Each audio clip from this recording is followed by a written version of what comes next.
Breaking the news that's already broken. It's time for Prospector's Briefs on Rock 107. A Texas woman claims her house is haunted by horny ghosts, so I guess we finally know what ectoplasm is. The World Series kicks off tonight. It's between the Philadelphia Phillies and the Houston Cheaters. Astros. Elon Musk says Twitter won't be a free-for-all hellscape. If that's what you're into, there's always TJ Maxx. It's 60 Minutes meets Gone in 60 Seconds.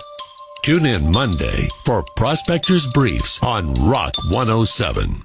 Set of guiding principles. The preconceptions and generalizations regarding fundamental issues of one's life and of the entire world. No matter where we go, no matter what we do, we tend never to abandon our beliefs. These are things Prospector believes on Rock 107. Anyone who applies to Mensa and fails to be accepted should be forced to add it to their resume and LinkedIn profile forever. I'm just happy nobody says amazeballs anymore. Most of us are not homeowners. We have keys to doors and crippling debt. Well, now we know the reason he turned out the way he did. That was Things Prospector Believes on Rock 107. Mouth Yambag at rock107.com. Hey, I'm Rock 107's Prospector, and here's what's got me jacked. Halloween is coming up, and I've noticed a lot more consternation regarding costumes at schools for the kids. Back in my day, and yes, I'm that old, I just said back in my day. But yeah, back in my day, you got a costume, you put it on, you wore it to school for the Halloween parade. Now, no. You may bring a character outfit and possibly be allowed to wear it during the dress-up activity, but you better make damn sure that the costume doesn't have any kind of pretend weapon. Yeah, pretend weapons. They're banned. That's how messed up our society is now. Kids are prohibited from bringing toy weapons to school on Halloween. Are you kidding me?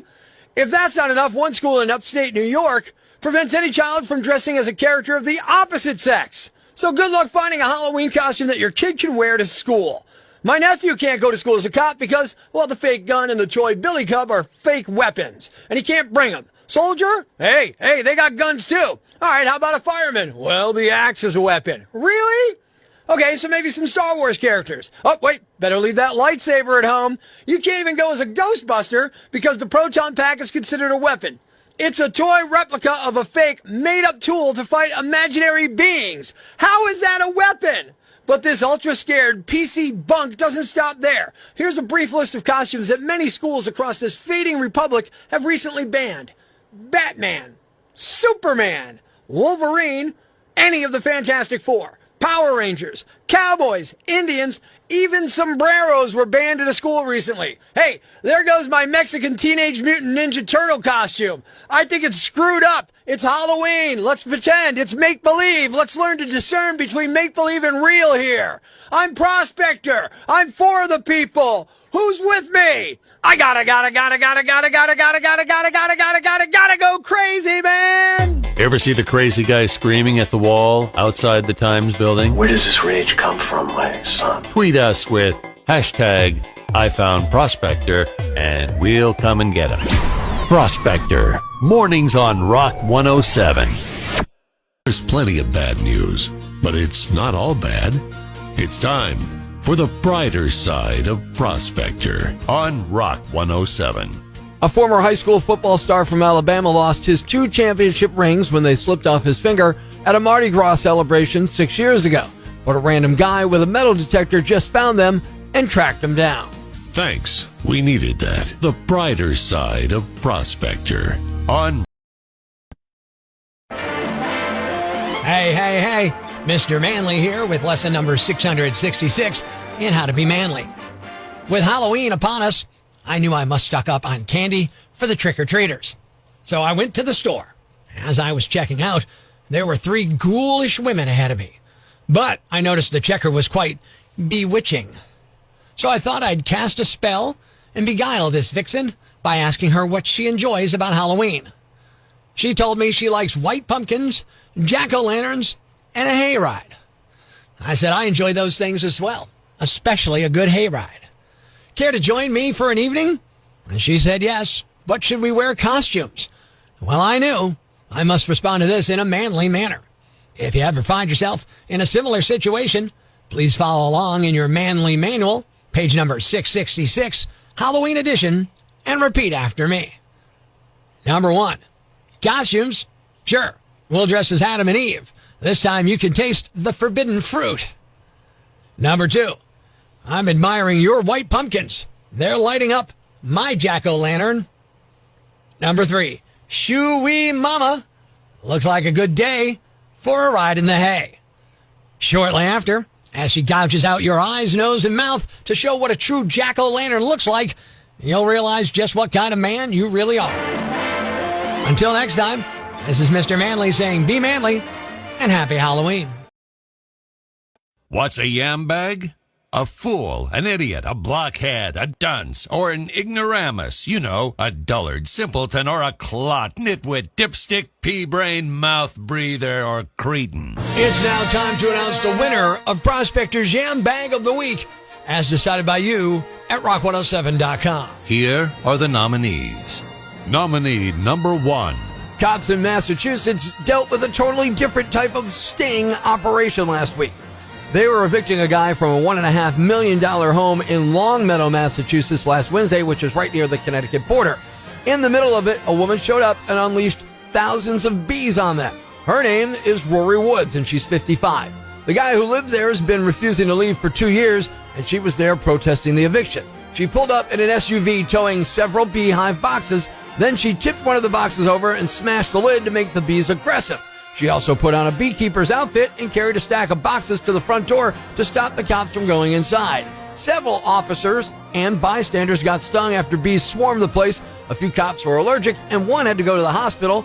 Luckily, everyone's okay. Rory got arrested while still in her beekeeping gear. She's facing charges for assault and battery by means of a dangerous weapon. Nominee number 2. Dialing the wrong number is usually a pretty low-stakes event, but not always. Someone at a business in Ohio called the cops this month after they checked their company voicemail and discovered 2 messages that seemed suspicious. They were from a 58-year-old guy in Cleveland named Desmond Ramsey who dialed the wrong number while trying to hire a hitman. The number he called was 1 digit off from the number that he meant to dial. He called 3 separate times, left 2 voicemails, and talked about putting a $5,000 hit out on someone. That someone turned out to be his own son. Cops tracked Desmond down, and he admitted to it, and he said his son recently got into a big argument with him. He made the calls after having too much to drink. Police charged him with complicity to commit murder, and his bond was set at $500,000. Nominee number 3. Back in the depths of the pandemic, a lot of people made abrupt career shifts. This guy's got them all beat. A 55-year-old man in Maine named Jeffrey Bishop retired back in January of 2021 after serving 25 years in law enforcement. At the time, he said he decided to go out on top. But he also had a new venture. Just 6 days after his retirement, Jeffrey was arrested for dealing drugs in a high school parking lot.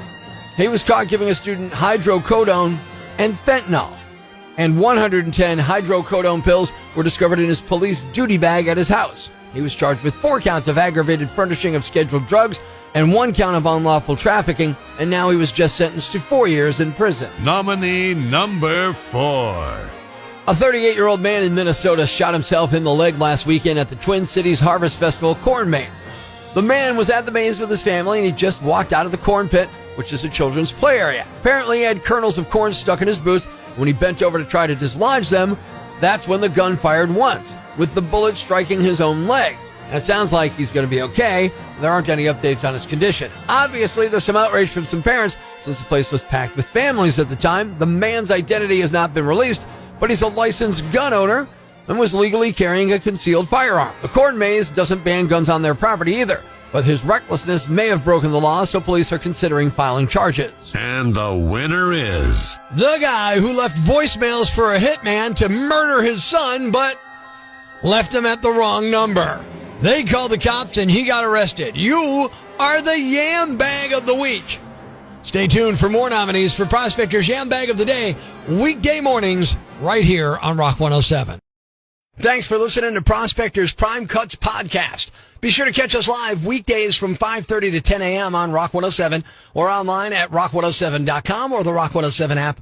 A free download for your Android or iPhone.